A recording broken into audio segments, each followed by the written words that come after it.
Joining me now is a UFC welterweight fighter who defeated CM Punk via unanimous decision at UFC 225 in the pay-per-view opener this past Saturday in Chicago, Illinois. It is the one, the only Mike the Truth Jackson here on the program for the first time in a while. Mike, how are you?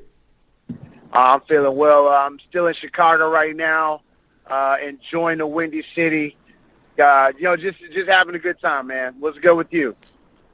A lot is good with me, but I am not coming off the first UFC victory of my career. I am not enjoying Chicago and probably eating a lot, so I'm sure you're doing a bit better than I am, but that is okay. How long are you staying in Chicago? How long are you down there for? I'm headed out Monday morning. Okay. I'll say that, Monday afternoon. Okay, Monday so you get all of Sunday and then maybe Monday morning to hang out as well. Yep. What did your Sunday look like today? For people listening, I'm sure they won't be listening till at least Monday, but we're talking on Sunday evening. How was your day today? It was cool, man. Walked around the city, did a little walkabout. Went out to the Bean. I still don't know what that's about. I got the people watch, though, so that was pretty cool. People are interested in that bean for some reason. I mean, I like beans, too, but not that bean. I flick other kinds of beans. But, I did have some good food as well. Had a great time, man. Can't complain at all. But then the weather, actually, can't complain. The weather. It's supposed to be summertime out here. It's like 60 degrees. What's up with that? Wow. I don't know what's up with the Chicago weather. But, yeah, man, it was cool, man. I had a good time, and I enjoyed my stay. That's awesome. Well, let's talk about this fight. You, of course, defeated CM Punk via rather one-sided unanimous decision. It was a fun fight, and we have a lot to talk about, so let's get into it. You dubbed this fight Truth vs. Punk, which obviously made a lot of sense. Just sort of from a general point of view, to sort of enter to start this conversation, was this fight everything you expected it to be? Did it go as expected from the start, from fight week, from when it was first announced to the actual fight to the aftermath? Was this fight what you expected it to be? Man, for the most part, there were some hiccups. I prepared very well for this fight, and I showed it in the fight. I knew he wasn't going to stand with me for very long, and he didn't. He shot for the takedowns often, and I did fairly well defending him. And the one takedown he did get, I got back up. I was superior on the feet, just like I said I would be. And, I showed that. I bullied his face up a little bit. For me, I was going for the first-round knockout, but it didn't come. And the reason it didn't come, because Phil Brooks is tough as hell. He took some solid shots. So I didn't rush in for the kill, Who wants to be the guy to lose to CM Punk or Phil Brooks, So I was very smart in my strategy. And then I realized that I couldn't get him out of there with the early first round knockout. So my plan B was just to beat him up. And that's what I did. And then as far as the aftermath, well, I didn't expect what I got from, Uncle Dana and sort of the MMA fans. Yeah, and we'll talk a bit more about that, but yeah. Yeah. I know I came in the city as a heel, but I didn't know I was leaving the hill either. One thing about just walking around Chicago, sort of backtracking, have you been noticed at all throughout, earlier today, walking around Chicago, just exploring the city? Did anyone see you? Did anyone come up to you and say, hey, I saw your fight last night? Did anyone recognize you? Yeah, I got some of that, and then I got, even before the fights, I was just kind of walking, just doing my own thing by myself, and, I had several people kind of just randomly, stop. Like one cat this dude was, going full speed on a bike, and he kind of, hit the brakes. I was like, yo, you're Mike Jackson. I was like, yeah. Took a picture, and he boogied on his way. That's awesome. So it was pretty cool to get noticed out in the streets, but again, I'm a man of the people.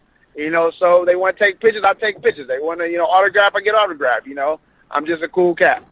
And what was Fight Week like? Not necessarily interacting with fans on the street, but just your emotions going into your second pro fight. Both pro fights have been in the UFC. This is coming against a former pro wrestler. Obviously, the guy is not the best MMA fighter, but still such a big deal, and you know why. Everybody does. Were you nervous during Fight Week? Were you just anxious to finally get in there? Were you, I'm sure, excited? Were you calm? No, man, I was ready. For me, this was a different feeling than the first one. The first one, there were so many other variables that were in play. But for this one, I prepared mentally and physically for the fight. So I mean, there are going to be nerves. Look, anybody tell you there are no nerves going to a fist fight, they're lying to you. I don't care what level. So there were nerves, but for this one, they were minimal. I just felt 100% confident in my abilities, and I knew I was going to go out there and show the world what I was capable of doing. Now, you really started campaigning for this fight earlier this year. I remember you putting a video out and just so many social media posts. But if people recall, if fans look back, you've essentially called for this fight ever since he lost to Mickey Gall. I mean, you, of course, lost to Gall in your UFC and Pro MMA debut. It just seemed like the fight to make. Both guys who, coming off losses to Gall, put them together. It makes a lot of sense. Why did it take for so long for it to finally happen, to come to fruition? And did you ever get to a point where you thought maybe you just never would fight CM Punk? Well, no, it was one of those things where, for me, once they announced he was going to get a second fight, I knew the fight was mine. And, look, for a business, you have to maximize your profits, And the only way to maximize your profits with the CM Punk character, you have to put him in the hometown. You can put him the first go-round, you can put him wherever. People are going to tune in. But the second one, especially after the first fight and the way it finished, you have to maximize your profits. And with you doing that, you have to put him in Chicago. And so it was just a waiting game when the UFC was going to come to Chicago. And then again, once the car was announced, we knew it was going to happen. Now, you talked already a little bit about the fight. You expected to knock him out in the first round. That's what you were hoping for. You did not. You ended up going all 15 minutes. Do you walk away quite surprised that he survived all 3 rounds? No, not at all. Look, I knew going into the fight that Phil was going to be a tough cat. I knew that 100%, and I never slept on his ability. I knew skill-wise I was far superior, and again, I showed that. But the dude has a hell of a chin.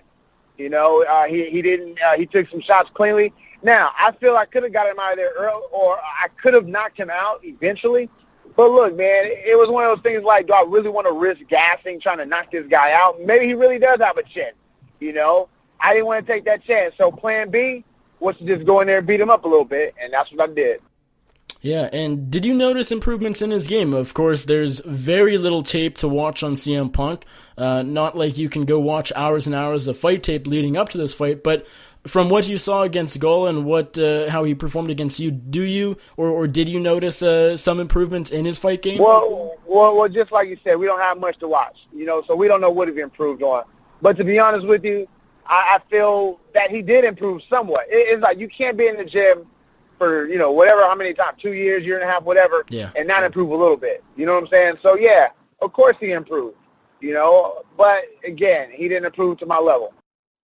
Now, to finally step into the cage and look across at CM Punk and fight him for 15 minutes, what did it feel like? I know that's kind of a broad question, but what were your emotions during the fight, right after the fight, as it wraps up? Did it feel like a spectacle? Did it feel like a real fight? What did it all feel like to finally go in there and fight him? It was both. It was both a spectacle and it felt like a real fight. Look, I understand what it was, and that it was a spectacle. But at the same time, I had another man across the cage from me trying to knock me out. You know what I'm saying? So at the end of the day, it was a real fight, no matter what skill level he was at. Compared to mine, he had a job to do, and so did I. But I was just a better man on Saturday night. Do you think CM Punk should fight again? 100% not. No. And look, it's not to say he can't get better or anything like that, but this is a fighting sport. You saw what I did to his face last night. Yeah. You saw it. Nobody needs to go through that again. You know what I'm saying? And you have to understand that this is a sport. It's a dangerous sport. And this is, he could take years off this guy's life. He was just fortunate enough to me that I was, I didn't hit him with the sleeper. That's really what it comes down to, So I think he needs to take this L, and he needs to call it quits as far as MMA goes. What do you gain from this win? What do you gain from beating a former pro wrestling, former WWE champion in CM Punk's, a.k.a. Phil Brooks? What does this do for your career as a fighter, as a boxer, as a kickboxer, and also as a journalist? Of course, as we just talked about, now you're getting recognized a bit more in the streets. I'm sure your Twitter follower count will go up. I know your mentions have been blowing up. What does this do for all of your careers? Man, as a fighter, I mean, look, I was just here to get the bag. That's what I was here for, to reinvest into the Mike the Truth Entertainment and MikeTheTruth.com business. And, everything else is going to come along with it. We're going to raise the platform. We're going to get more eyes looking on me, which in turn gets more eyes on fighters or other fighters and competitors that are under the Mike the Truth brand. And, that's it. It's just a positive for everybody around. Cool. And let's talk about what UFC President Dana White said after the fight. He was not happy with your performance. He thinks, you should have been able to stop CM Punk. I know he wasn't a fan of your alleged showboating, although you've made it very clear on social media that that is not what you did, what your intention was to showboat.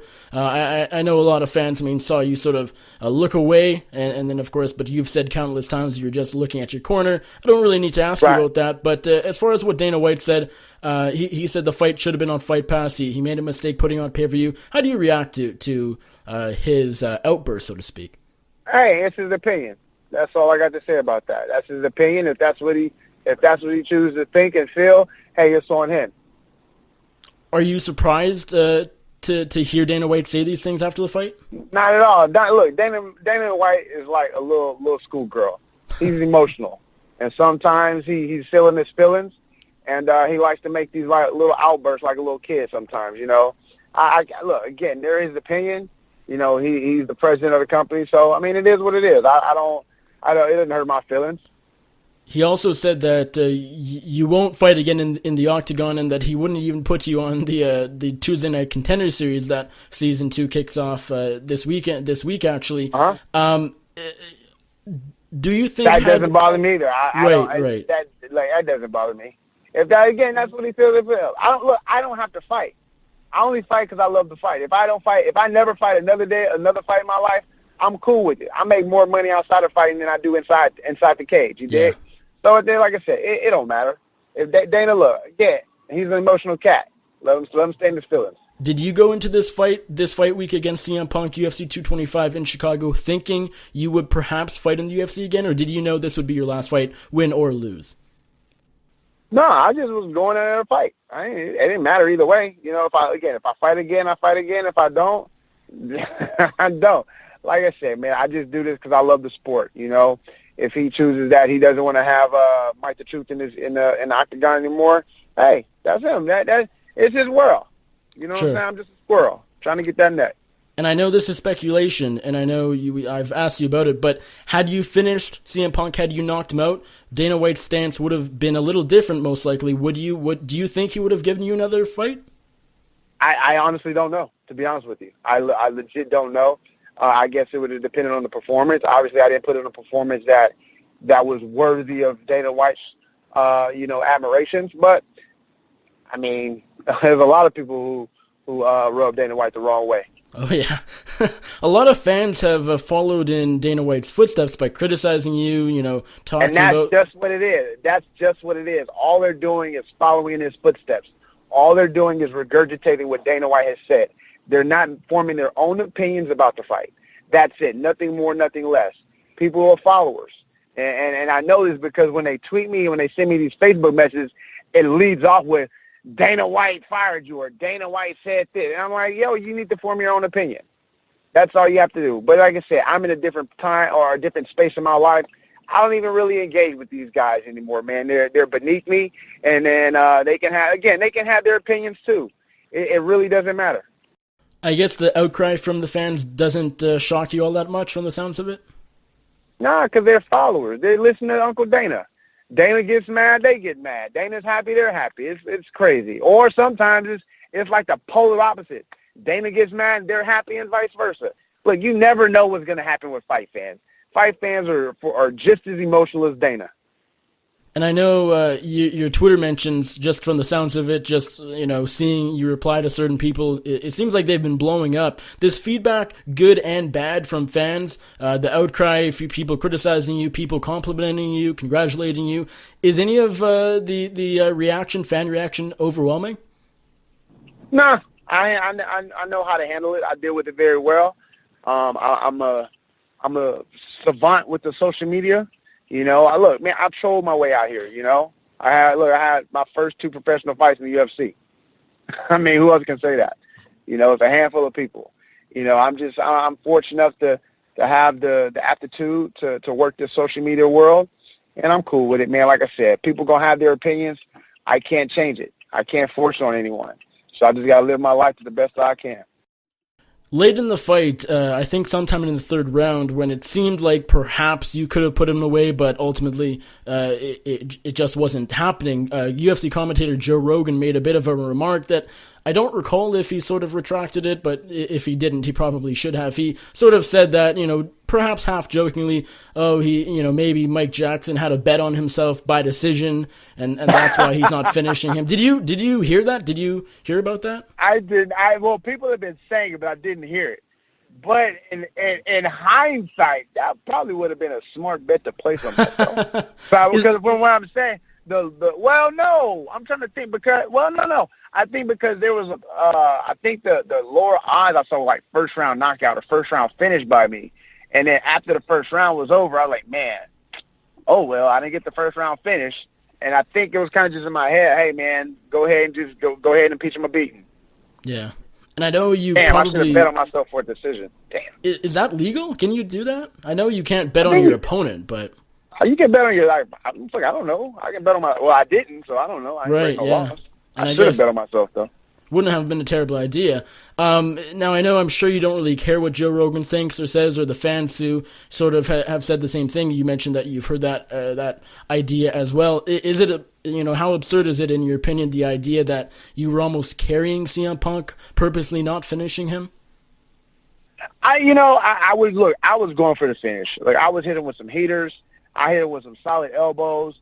The dude is tough. He took some solid shots. But again, I wasn't going to gas myself out trying to knock this guy out and not get the finish. You know what I'm saying? So, again, he didn't go out in the first round, so I just did what I had to do, and I just pitched him a little beat. Now, as I mentioned, White, of course, said at the post-fight press conference that, he didn't want to give you another fight. Have you officially been cut, or is that a process that'll take a while? Nah. I don't know. He haven't called me or emailed me, nothing like that, so I'm still a UFC welterweight. Cool. After the on a one-fight win streak. There you go. First pro victory in the UFC. Pretty crazy. Now, in your post-fight interview, you weren't too sure as far as your future in fighting, in MMA, or anything else boxing. You mentioned Zuffa Boxing. Now, of course, when you talked about this, you didn't really have any idea whether you would fight in the UFC or not again. Now that it sounds like you won't be, can you sort of update us on what you hope to do? Will you fight in MMA again? Maybe for LFA, of course, you have a relationship for them or with them. You work for them as a photojournalist. Would you like to do that? Would you like to do some boxing? You mentioned Zuffa Boxing. What is the athletic plans of your of Mike the True Jackson? Man, we gotta find the right bag. You gotta come with the right check. I'm the dude who just over here pitched a beating on CM Punk, Phil Brooks for 3 rounds. I got a nice little name right now, so the money has to be right. When the money's right, truth to be there. You don't know what offers you will get, but do you expect some offers, maybe from a Bellator, maybe from a PFL, just because you have that win on your record that has to do something for you? Bellator is not hitting me up. They don't like me. So okay. I know for sure Bellator is not going to send me an offer, but that's cool. I don't like them either. Why don't they like you? Is there something I missed? They got mad. Yeah, they got mad. I was at an event one time as a corner and as a photographer, and it was a little spat I got into with Ken Shamrock and his people. It actually wasn't even like really a spat. I just kind of made a comment, and then Bellator got offended. They got their pennies all in a bunch about it, and they kicked me out. I mean, it's crazy. I mean, they act more emotional than Dana sometimes. I'm like, y'all are bugging, but. I do recall hearing about that, actually. That was a little while ago. Yeah, this was 2017, maybe? Maybe early 2017, yeah. Yeah, it was at the Kimbo Dada fight. Okay, that was February, I think, right? Yeah, February 2016 or 17. I can't remember now, but nonetheless, now, of course, you won't be getting any offers from Bellator from the sounds of it, but do you expect to sort of be this, a guy that most promotions are sort of keeping their eye on just because you have that win on your record, that name on your record? I have no idea, to be honest with you. And like I said, unless it's a money fight, it doesn't even matter. You know what I'm saying? I don't have to fight. I fight because I love it. But, you know, at the end of the day, it got to make sense. Yeah, and if you don't fight again ever in your life, boxing, kickboxing, MMA, you're fully satisfied just focusing on your journalism career? 100%. Because I make more money outside of having someone try to punch me in the face than the opposite. Yeah, well, Mike, thank you so much for the time. I think we covered it all. Thank you so much for the time. Just less than 24 hours after your win over CM Punk, your first MMA professional victory, first UFC victory in the octagon. It of course was on pay-per-view for UFC 225. Thanks again. Before I let you go, plug away your social media, any thank yous or shout-outs, and of course your website. Anything else you got to plug? Yeah, man, just everybody can check me out on my social media at The Truth Jackson. Twitter, Instagram, Facebook, and Snapchat. And, of course, check out the Truth About Stuff podcast at MikeTheTruth.com/podcast. And, of course, you can subscribe to it on iTunes, SoundCloud, Stitcher, and all the rest of the podcast platforms.